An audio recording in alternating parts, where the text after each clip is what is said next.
Good morning to all of you. Pronoun chapter में आज हम लोग पढ़ने जा रहे हैं इट का प्रयोग। अभी पर्सनल प्रोनाउन की जानकारी हम लोग प्राप्त कर रहे हैं। तो पर्सनल प्रोनाउन के अंतर्गत आपको हमने पीछे बताया है कि नॉमिनेटिव केस के रूप में कब किया जाता है, ऑब्जेक्टिव केस के रूप में कब किया जाता है, यानी कब नॉमिनेटिव केस में पर्सनल प्रोनाउन होता है, कब ऑब्जेक्टिव केस में होता है। आज उसी क्रम में हम आप लोगों को बताने जा रहे हैं इट का प्रयोग। It, I T, it. जी हाँ, आप सही सुन रहे हैं, आई टी, इट। और इट का प्रयोग हम आपको आज बताने वाले हैं। तो ये usages of it, usages of it. तो रूल 1 हम ले, रूल 1, निर्जीव वस्तु के लिए। अब निर्जीव वस्तु के लिए इट का प्रयोग किया जाता है। जो निर्जीव वस्तु है उस निर्जीव वस्तु के लिए इट का प्रयोग करते हैं। जैसे देखिए ये पेन है, पेन क्या है, निर्जीव है। हम कहेंगे कि आई हैव अ पेन, मेरे पास एक कलम है। अब ये कलम है, पेन। पेन क्या है, निर्जीव वस्तु है। निर्जीव वस्तु है तो इसके लिए हम इट का प्रयोग करेंगे। कहेंगे इट राइट्स वेल, ये अच्छा लिखती है, अच्छा चलती है कलम। तो एक कलम अच्छा राइट करती है, लिखती है, चलती है। कौन? तो कलम। तो ये पेन क्या है, निर्जीव है। निर्जीव के लिए क्या आया, इट। आप तो जानते हैं कि प्रोनाउन क्या है। और pronoun is a word used instead of a noun. Noun के बदले में जो शब्द आता है वही तो प्रोनाउन है जी। नाउन के बदले में जो शब्द आता है वही तो प्रोनाउन है। और यहाँ पर हमारा नाउन क्या है, पेन। और पेन के लिए हमें लेना है, तो पेन के बदले में हम लेंगे तो कौन सा पर्सनल प्रोनाउन लेंगे। तो चूंकि पेन निर्जीव है तो इसके लिए हम इट का प्रयोग करते हैं और होगा इट राइट्स वेल। अब रूल 2 देखिए। कोई भी निर्जीव वस्तु हो, बेंच हो, वॉच हो, कार हो, कोई चेयर हो, कोई भी अगर निर्जीव वस्तु है और उसके लिए लेना है उसके बदले में, तो हम क्या प्रयोग करें, इट का प्रयोग करते हैं। तो निर्जीव वस्तु के लिए इट का प्रयोग किया जाता है।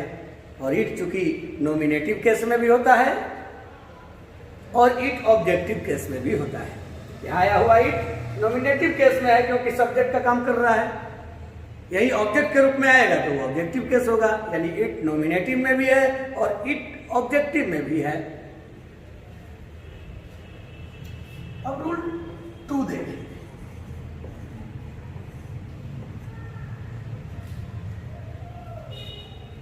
जानवर के लिए, जानवर के लिए कहने पर, अब जानवर हो, कीड़े मकोड़े हो, पक्षी हो, इनके लिए जानवर हमने कह दिया। तो जानवर में अब उस ग्रुप में हम उन कीड़े मकोड़ों को भी ले सकते हैं। कीड़े मकोड़ों के लिए भी अब अलग से रूल नहीं देने जा रहे हैं। कीड़ा मकोड़ा है, मान लीजिए चींटी है, उसके लिए भी हम ईट का प्रयोग करेंगे। बर्ड है कोई, उसके लिए भी हम ईट का प्रयोग करते हैं जी।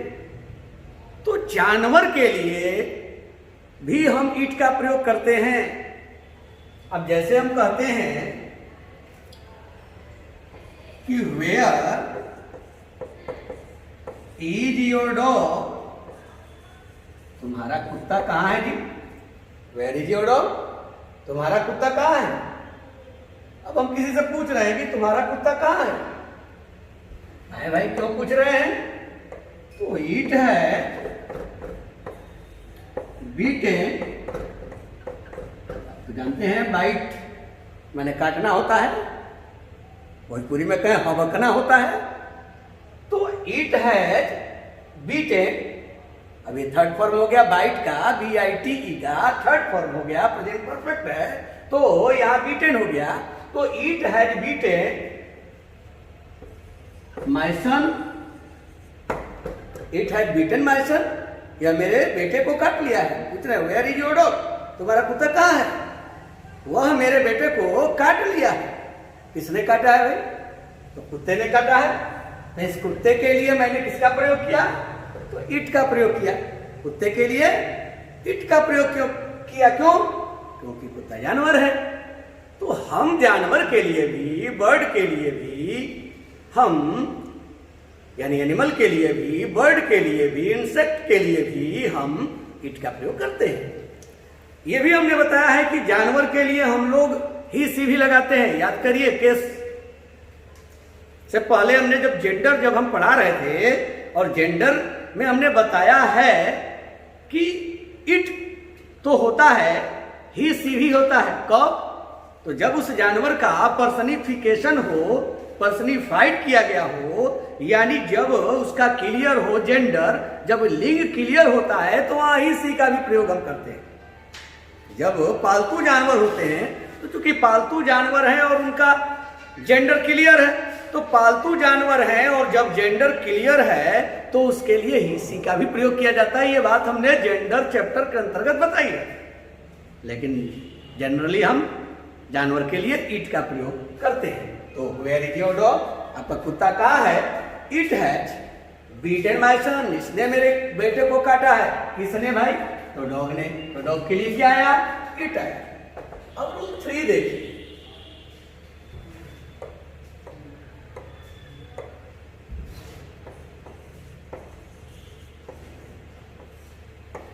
रूल 3, अब हम रूल 3 का प्रयोग करेंगे।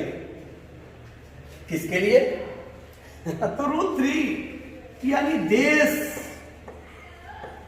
या कहें कोई भी स्थान, देश या स्थान के लिए इट का प्रयोग होता है।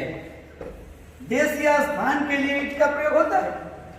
देश या कोई भी प्लेस है, स्थान है, तो उसके लिए इट का प्रयोग हम करते हैं। देखिए, ये कहते हैं कि India is a democratic country.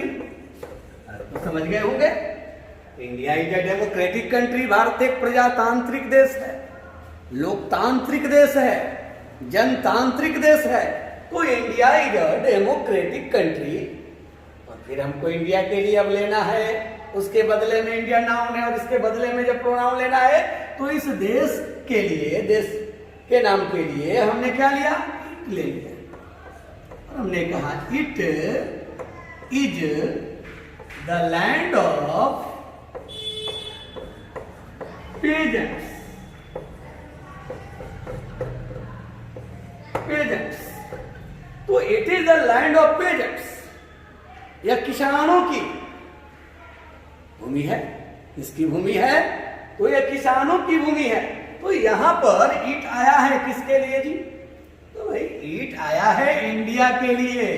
किसके लिए? इंडिया के लिए आया है ईट। तो इंडिया क्या है? देश का नाम है। कोई भी देश रहे, हम उसके लिए ईट का प्रयोग करते हैं। और देखिए, देश ही नहीं, अब क्या राज्य का नाम हो जाए तो ईट नहीं लेंगे? लेंगे। जिले का नाम हो जाए, किसी शहर का नाम हो जाए, गांव का नाम हो जाए, उसके लिए भी ईट लेते हैं। कोई भी अगर प्लेस है तो उस प्लेस के लिए आप ईट ले सकते हैं। अब जैसे हम लोग बक्सर के रहने वाले हैं, तो जरा देखें कि बक्सर के लिए हम ईट लेते हैं कि नहीं, तो लेंगे, क्योंकि वो भी तो प्लेस है। तो देखिए, अगर हम कहते हैं कि आई लीव, मैं रहता हूं एट बक्सर, मैं बक्सर में रहता हूं। कहां रहता हूं जी? तो बक्सर में। उस बक्सर में, जो बक्सर बसा है कहां? तो गंगा के तट पर। जब मोक्षदायिनी गंगा है और उसके तट पर बक्सर बसा है, तो ऐसे स्थिति में अब बक्सर के लिए भी जब हमें लेना है जी, तो हम क्या लेंगे? ईट लेंगे। अब बक्सर के लिए हमने ले लिया ईट। और eat is situated on the bank of the Ganges। ऐसे आप गंगा भी लिख सकते हैं, गंगा भी लिखेंगे, जनरली गंगा कह देते हैं हम लोग, लेकिन गैंगेज। तो आई लिव एट बक्सर, और बक्सर के लिए हमने कौन सा पर्सनल प्रोनाउन लिया? तो इट। क्यों? क्योंकि स्थान का नाम है, तो हमने कहा it is situated on the bank of the Ganges या on the bank of the Ganga. तो गंगा के तट पर, बैंक पर यह सिचुएटेड है, तो ये ईट आया किसके लिए? बक्सर के लिए। तो कोई भी अगर गांव हो जाए, कोई भी शहर का नाम हो जाए, देश का नाम हो जाए, जिला का नाम हो जाए, यानी कोई एनी प्लेस नेम हो, तो उस स्थिति में हम उसके लिए ईट लेते हैं। और जैसा कि जानते हैं, ईट नॉमिनेटिव भी है और ईट ऑब्जेक्टिव भी है, यानी ऑब्जेक्ट रूप में भी लेना होगा तो ईट लेंगे, और सब्जेक्ट रूप में भी लेना है तो ईट लेंगे। यहां तक कि पॉजेसिव भी लेना है तो इट्स कर देंगे। ईट का पॉजेसिव एडजेक्टिव इट्स हो जाता है। पॉजेसिव प्रोनाउन तो होता नहीं है ईट का, लेकिन पॉजेसिव एडजेक्टिव होता है तो इट्स हो जाता है। अब रूल 4 देखा जाए।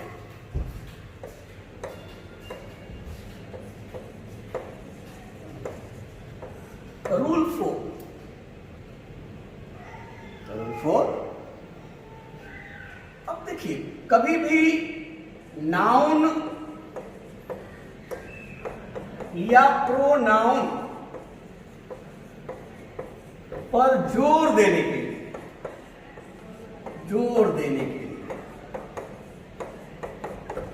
कई बार इसका हम जिक्र कर चुके हैं, तो भूलना नहीं चाहिए। नाउन या प्रोनाउन पर जोर देने के लिए भी इट का प्रयोग किया जाता है।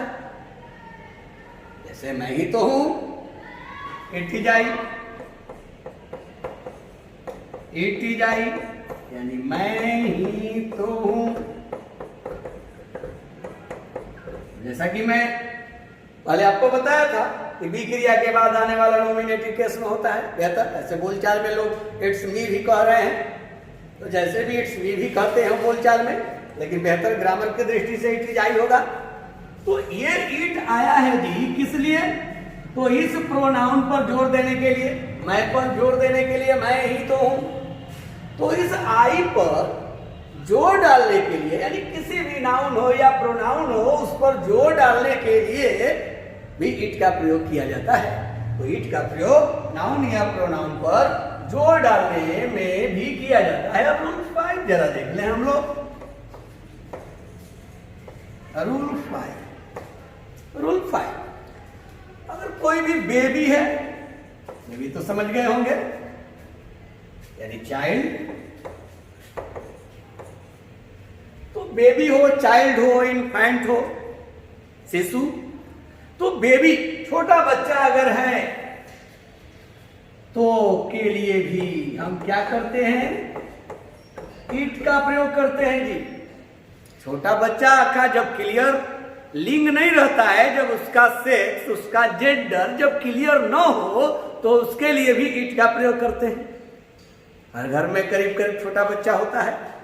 अब हम लोग बच्चा चाइल्ड कहते हैं, तो क्या चाइल्ड कहने से पता चल गया कि वो ही चाइल्ड है कि सी चाइल्ड है? ऐसा तो पता नहीं चलता है।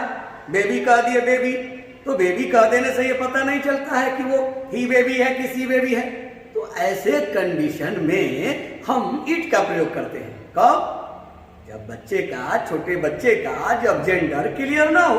अगर जेंडर क्लियर है तो चलिए ही या सी का प्रयोग कर देंगे, लेकिन जहां जेंडर क्लियर ना हो तो ऐसे कंडीशन में हम किसका प्रयोग करेंगे जी? तो इट का प्रयोग करते हैं। देखिए एग्जाम्पल देखिए, अगर हम कहते हैं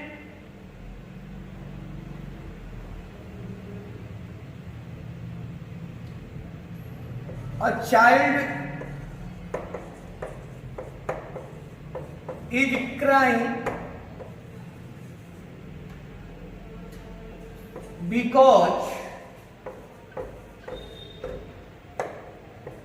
it is hunger। देखिए, a child is crying, बच्चा चिल्ला रहा है, रो रहा है। तो बच्चा, चाइल्ड, बच्चा रो रहा है क्योंकि वह भूखा है, तो वह भूखा है। अब हमको इसकी चाइल्ड के लिए जब पर्सनल प्रोनाउन लेना है, वह भूखा है, तो क्या पता है कौन सा चाइल्ड? क्या आप चाइल्ड का देने से आपको पता चल गया कि यही चाइल्ड है किसी चाइल्ड? नहीं पता चला ना। अगर पता चलता चलिए कि नहीं वो ही चाइल्ड है तो ही ले लेते, सी चाइल्ड है तो सी ले लेते, लेकिन चाइल्ड से बेबी कहने से हमें इसका जेंडर, इसका सेक्स क्लियर नहीं हुआ। जब नहीं क्लियर हो तो क्या करेंगे? बस ईट। ठीक समझ रहे हैं? अब इस चाइल्ड के लिए हमने क्या लिया? ईट। क्यों लिया? क्योंकि चाइल्ड का, उस छोटे बच्चे का जेंडर क्लियर यहाँ नहीं है, और जब किसी भी बेबी या चाइल्ड का जेंडर क्लियर ना हो तो इसके लिए हम ईट का प्रयोग करते हैं। अब रूल 6 देखिए।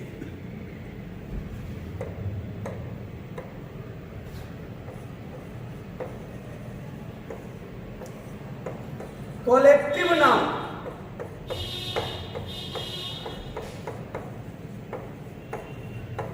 के लिए देखिए, कलेक्टिव अगर नाउन है तो कलेक्टिव नाउन के लिए भी हम ईट का प्रयोग करते हैं। इसके लिए कलेक्टिव नाउन के लिए आप तो जानते हैं, आप तो पढ़े हैं पीछे नाउन ऑफ मल्टीट्यूड के बारे में। उस समय तो दे ले लेते हैं, प्लूरल रूप हो जाता है दे, लेकिन ईट कब लेते हैं? जब कलेक्टिव नाउन हो। तो कलेक्टिव नाउन के लिए भी ईट का प्रयोग करते हैं। अब चलिए कलेक्टिव नाउन का हम लोग एक एग्जाम्पल देखें। अगर हमने कहा कि द क्राउड, भीड़ या मॉब, stoned its leader। अब देखिए, अब ये इट का पॉजेसिव, चूंकि क्राउड, भीड़ कलेक्टिव नाउन है और इसके लिए हम इट लेंगे, तो यहां पॉजेसिव एडजेक्टिव लेना होगा, इट्स होगा, क्योंकि इट का पॉजेसिव, जब इसके लिए इट लेंगे तो इसका पॉजेसिव इट्स होता है। तो इस क्राउड के लिए यहां इट है। ऐसे नाउन ऑफ मल्टीट्यूड में हम डियर ही ले लेते हैं।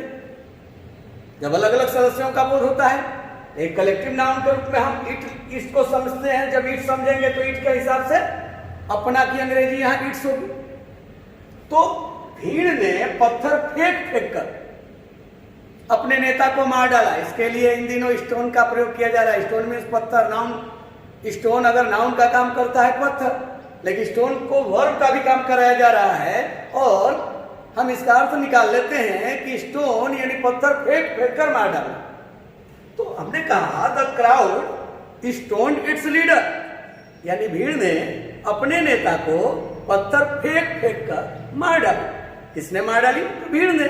तो यहां भीड़ के लिए हमें लेना है तो ईट लेंगे। तो भीड़ के लिए जब ईट लेंगे तो ईट के हिसाब से यहां चूंकि हमको पॉजेसिव चाहिए, अगर नॉमिनेटिव जरूरत रहता तो ईट लेते, ऑब्जेक्टिव केस में जरूरत रहता तो भी ईट लेते, लेकिन यहां तो अपना के अंग्रेजी लिखना है तो ईट के हिसाब से हम क्या लिखेंगे? इट्स लिखेंगे। यानी भीड़ ने अपने नेता को पत्थर फेंक फेंक कर मार डाला। अब रूल 7 हम देखते हैं।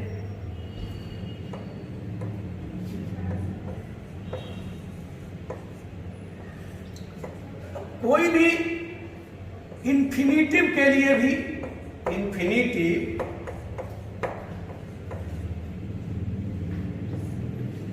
जिरंड, क्लच या टोटल अगर कोई स्टेटमेंट, कथन किसी का स्टेटमेंट हो तो के लिए, उसके लिए भी जी हम इट का प्रयोग करेंगे। इंफिनिटिव के बदले में भी, जिरंड के बदले में भी, क्लॉज के बदले में भी, पूरा स्टेटमेंट किसी का अगर है, कथन है, तो उसके बदले में भी हम इट का प्रयोग करते हैं। तो एग्जाम्पल देखिए। अब हम कहते हैं कि अब it is sin to steal, चोरी करना पाप है। ऐसे हम लोग तो डायरेक्ट ये भी कह सकते हैं to steal is sin, to steal is sin या स्टीलिंग इज सीन। लेकिन टू स्टील जो इंफिनिटिव है, इसके लिए हमने इट ले लिया। अब टू स्टील इज सीन न कहकर हमने क्या कहा? It is sin to steal. चोरी करना पाप है। तो ये ईट आया किसके लिए? टू स्टील के लिए। ऐसे आप तो जानते हैं, आप ऐसे भी बोल सकते हैं टू स्टील इज सीन, लेकिन वहां अब ईट नहीं, अब ईट का हमें यूज कराना है, ऐसे बोलेंगे it is sin to steal. तो ये ईट आया किसके लिए जी? तो टू स्टील के लिए आया है, और टू स्टील यहां क्या है? तो इन्फिनिटिव है, और इस इन्फिनिटिव के बदले में ही हमने टू यहां ईट का प्रयोग किया, यानी टू स्टील जो इन्फिनिटिव है इसी के लिए हमने ईट का प्रयोग किया। अब जरा देखिए, अगर हम कहते हैं कि it is no use of crime, चिल्लाने का कोई औचित्य नहीं है, क्राइम करने का, चिल्लाने का कोई औचित्य नहीं है, कोई यूज नहीं है। तो चिल्लाने का कोई यूज नहीं है, किसका? तो चिल्लाने का। तो यहां जो क्राइम है जी, ये क्राइम क्या है? तो जिरंड है, और जब ये जिरंड है तो इसके लिए हम क्या लेंगे? इट हुआ। तो ये देखिए आप, इन्फिनिटिव के लिए भी इट आया, जिरंड के लिए भी इट का प्रयोग होता है, हमने कहा क्लोज के लिए भी इट का प्रयोग होता है। इसका भी एग्जाम्पल देखिए, लिया जाए क्या? देख लिया जाए ना? तो चलिए देखते हैं। तो इट का प्रयोग हम क्लोज के लिए भी लेते हैं। हमने कहा it is said that the earth is round. कहा जाता है कि पृथ्वी गोल है। क्या कहा जाता है? पृथ्वी गोल है। अब ये that the earth is round, ये क्या है जी? क्लॉज है, ये क्लॉज है, और डैट से शुरू है, सबऑर्डिनेटिंग कंजंक्शन से शुरू है, तो सबऑर्डिनेट क्लॉज है। तो जब ये क्लॉज है तो इस पूरे क्लॉज के लिए पृथ्वी गोल है, तो कि पृथ्वी गोल है इसी के लिए तो ईट आया है। कहा जाता है, क्या कहा जाता है? तो यही बात, that the earth is round, पृथ्वी गोल है, तो ये पूरे क्लॉज के लिए हमने किसका प्रयोग किया? तो इट का प्रयोग किया। तो इन्फिनिटिव के लिए भी इट, जिरंड के लिए भी इट, क्लॉज के लिए, और स्टेटमेंट के लिए भी देखें, पूरे बात के लिए। अगर हम कहते हैं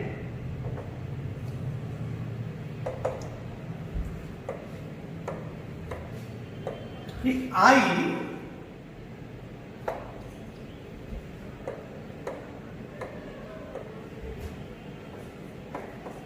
have made a mistake. I have made a mistake. मैंने गलती की है। और I realize it. मुझे इसका एहसास है, मैंने गलती की है और मुझे एहसास है। क्या एहसास है? उस बात का ये पूरा स्टेटमेंट, ये पूरा जो स्टेटमेंट है, जो मैंने बात कही कि मैंने गलती की है और मुझे इसका एहसास है। तो किसका एहसास है? तो मैंने जो गलती की है, जो बात ये वही बोला है कि मैंने गलती की है, तो इस पूरे स्टेटमेंट के लिए हमने इट का प्रयोग किया। अगर हम कहते हैं कि he is an honest boy, वह एक ईमानदार लड़का है, आई नो इट, मैं इससे जानता हूं, क्या ये इसे वो ईट आया किसके लिए? तो he is an honest boy पूरे स्टेटमेंट के लिए आया, यानी वो एक ईमानदार लड़का है, इस बात को, इस कथन को मैं जानता हूं। तो पूरे स्टेटमेंट के लिए भी हम इट का प्रयोग करते हैं। इट का प्रयोग कहां कहां होगा, किसके लिए? यहां तो इन्फिनिटिव के लिए हुआ, जिरंड के लिए हुआ, क्लॉज के भी बदले में हुआ, और पूरा जो स्टेटमेंट है, जो कथन है, उसके भी बदले में हमने इट का प्रयोग किया। तो जरा देख ले, रूल 8 भी हम लोग देख लिए। रूल 8,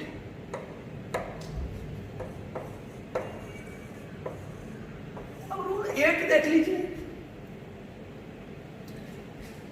इंट्रोडक्टरी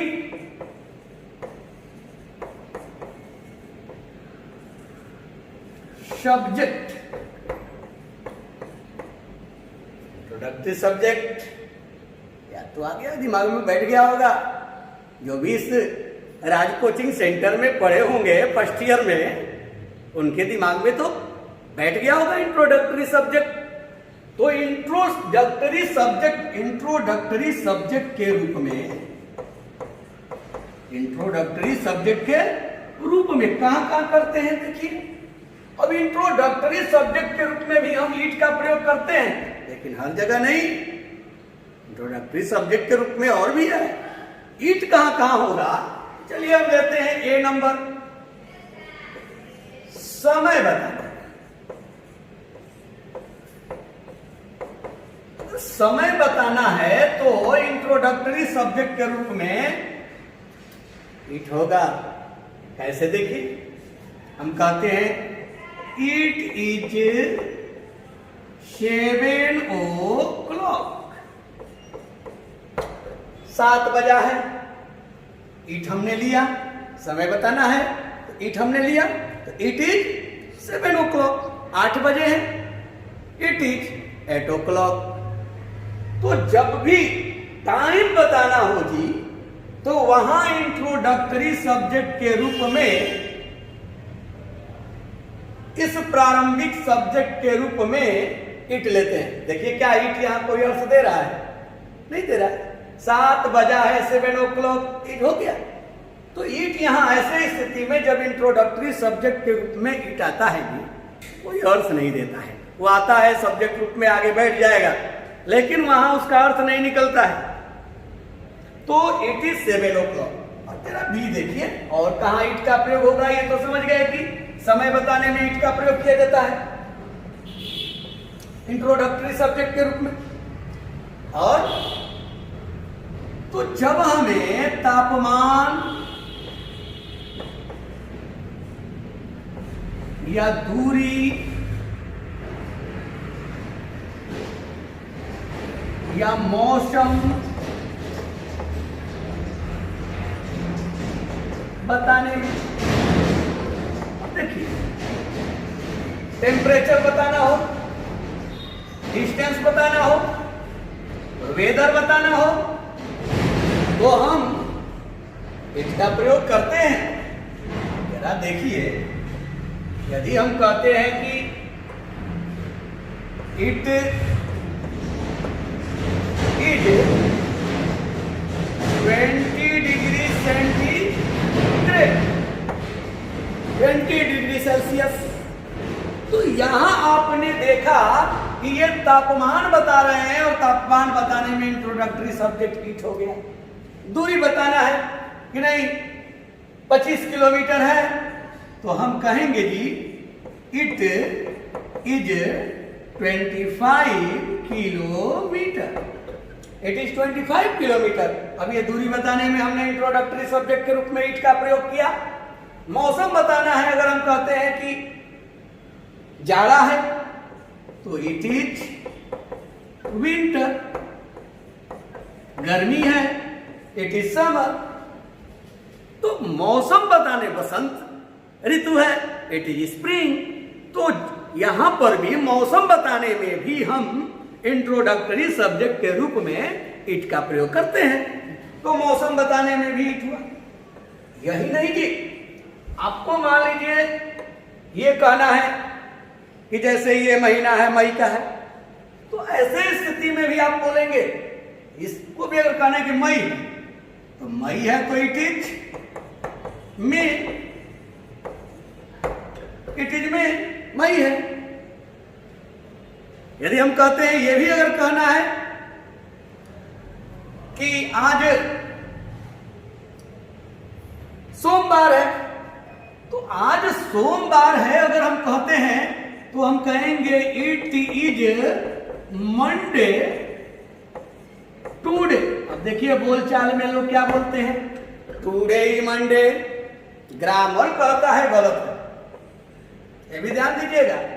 यहां मंडे के लिए हमने इट लिया, लेकिन लोग बोलचाल में हम लोग झट से बोलते हैं जी, क्या बोलते हैं कि बोलते हैं today is Monday, Wednesday, Tuesday, जो भी बोला है। तो टुडे इज मंडे, ये ग्रामर की दृष्टि से ये गलत है। पहले बोलचाल में आप प्रयोग करें, ट्रांसलेशन में भी हम लोग प्रयोग कर देते हैं, लेकिन एरर है। जानना चाहेंगे क्यों एरर है।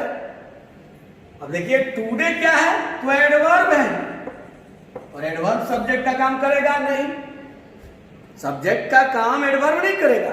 सब्जेक्ट का काम करने के लिए 6 ही है। ऐसे मुख्य तो नाउन है, नाउन के बदले में प्रोनाउन, उसके बाद इंफिनिटिव है, जिरंड है, फ्रेज है और क्लॉज है, जो वो भी नाउन बन करके आते हैं। तो ये ही सब्जेक्ट का काम कर सकते हैं। जो भी आए सब्जेक्ट यानी या तो नाउन रूप में रहे, नहीं तो प्रोनाउन रूप में रहे, या और हम कहें इसके लिए आता है इंफिनिटिव भी नाउन का काम करता है, जिरंड भी करता है, फ्रेज भी करता है, क्लॉज भी करता है। तो जब भी देखते हैं कि यहां टुडे इज मंडे लिखा गया हो तो समझिए कि कॉमन एरर है 100%। क्यों? क्योंकि टुडे एडवर्ब है, और एडवर्ब है तो सब्जेक्ट कैसे हो। तब हम क्या बोलेंगे, it is Monday today, it is Tuesday today. तो ये आप देखें कि आप इट का प्रयोग किया गया इंट्रोडक्टरी सब्जेक्ट के रूप में। अब आते हैं, अब तो आप जवाब दे सकते हैं ना, इट इज मंडे टुडे सही है, लेकिन टुडे इज मंडे ग्रामर की दृष्टि से गलत है। भले बोलचाल में हम लोग प्रयोग करें, क्यों गलत है? तो इसलिए गलत है कि टुडे एडवर्ब है, एडवर्ब है तो ये सब्जेक्ट बन नहीं सकता है। अब और हम देखते हैं कि और इट का प्रयोग कहां होता है। सी नंबर पर देखें तो प्राकृतिक घटना बताने, प्राकृतिक घटना, कोई प्राकृतिक घटना है तो उसको भी बताने में इंट्रोडक्टरी सब्जेक्ट के रूप में इट का प्रयोग होता है। देख रहे हैं ना, इन दिनों वर्षा हो रही है तो हम लेते हैं कि वर्षा हो रही है, इट इज रेनिंग। वर्षा होना प्राकृतिक घटना है तो इसको भी दिखाने में इंट्रोडक्टरी सब्जेक्ट के रूप में इट आया। इट का अर्थ कोई आया नहीं, रेनिंग वर्षा हो रही है तो हो ही गया, लेकिन इट आया है तो यहां आया हुआ इट इंट्रोडक्टरी सब्जेक्ट है। तो प्राकृतिक जो घटना भी दिखाना है तो वहां भी हम इट का प्रयोग करते हैं। हम कहते हैं रिमझिम बारिश हो रही है, it is drizzling, it snows बर्फ गिरती है, हिमपात होता है, इट स्नोज। तो ये कोई भी अगर प्राकृतिक घटना है तो उसके लिए भी हम इट का प्रयोग करते हैं। तो आप तो आज इट का प्रयोग पढ़ गए, मजा आया? धन्यवाद। ऐसे ही हम आपसे मिलते रहेंगे रोज के वीडियो में।